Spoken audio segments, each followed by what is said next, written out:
So the eye of Hurricane Irma is now directly across from us, just going through the Naples area.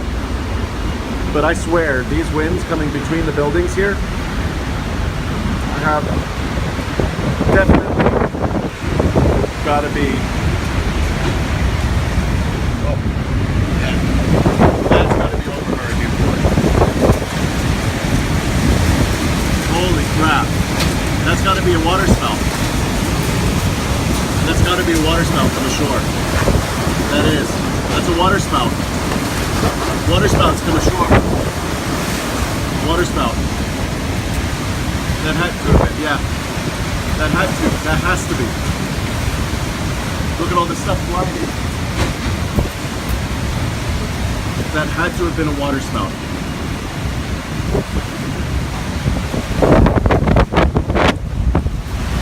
So you see things flying around.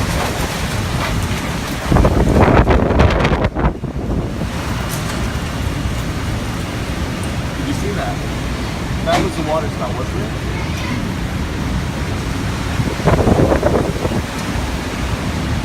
That had to have been. Look, there's stuff flying in the air.